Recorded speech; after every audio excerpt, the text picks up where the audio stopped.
अस्सलामु अलैकुम वरहमतुल्लाहि वबरकातुहू। नहमदुहु व नुसल्ली अला रसूलिहिल करीम, अम्मा बाद।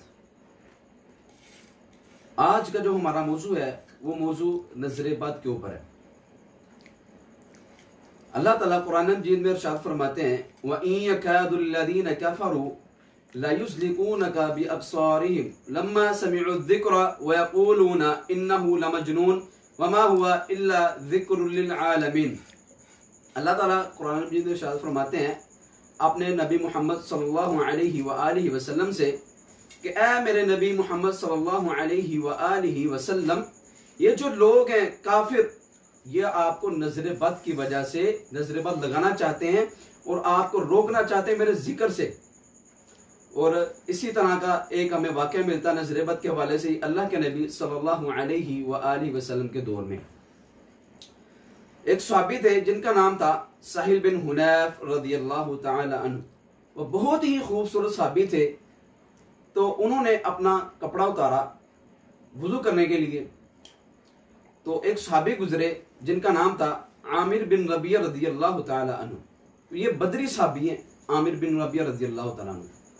उन्होंने साहिल बिन हुनैफ रज़ियल्लाहु ताला अन्हु को देखा और कहने लगे कि इतना खूबसूरत जिसे मैंने पहले कभी नहीं देखा। इतनी बात कही, कह के चले गए। थोड़ी देर बाद सहाबी साहिल बिन हुनैफ थे जो वो गिर पड़े, बुखार हो गया। बुखार की शिद्दत इतनी बढ़ गई कि हत्ता के नीचे गिर गए वो। तो सहाबा इकराम अल्लाह के नबी सल्लल्लाहु अलैहि व आलिहि वसल्लम को बुलाया। आपने जब देखा, आपने उसी वक्त फरमाया, आपने फरमाया कि ऐ सहाबी, मुझे तुम्हारा जिस्म देख के ऐसे महसूस हो रहा है कि जैसे मुझसे पहले तुम्हारा किसी ने जिस्म देखा है और तुम्हारा जिस्म देखकर कोई बात कही है।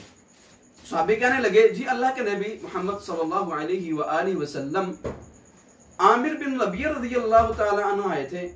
आपने फरमाया फौरन बुलाओ उनको। जब बुलाया आप सल्लल्लाहु अलैहि व आलिहि वसल्लम के इतने सख्त अल्फाज, आपने फरमाया अल्लाह मा यक़तुलु अहदकुम अखाहु, क्यों तुम में से कोई अपनी निगाहों से अपने भाइयों को कत्ल करता है?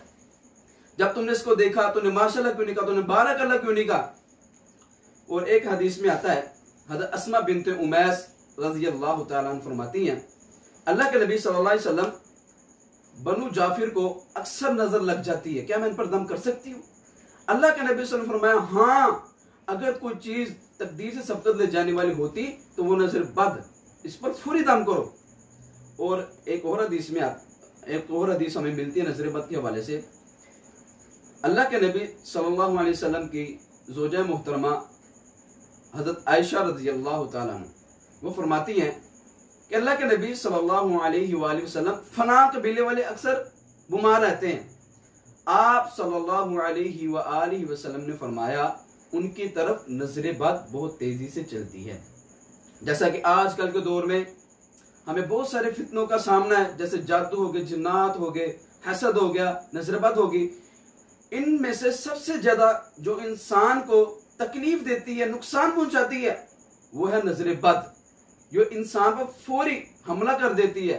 और बाद औक़ात इंसान को ऐसे लगता है कि इंसान जिस्म बिल्कुल डाल हो चुका है और सर में दर्द नहीं इंसान के जाती और बाल झड़ना शुरू हो जाते हैं, कुछ समझ नहीं आती। अच्छे अच्छे शैम्पू तेल वगैरह इस्तेमाल करते हैं मगर फिर भी बाल का झड़ना खत्म नहीं होता।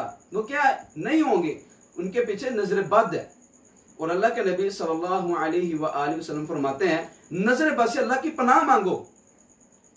ये इसीलिए पनाह मांगो नजर बद से, इसलिए कि इंसान पर बहुत ज्यादा ये असर करती है नजर बद। इसलिए अल्लाह के नबी सल्लल्लाहु अलैहि वसल्लम ने फरमाया नजर बद से अल्लाह की पनाह मांगो।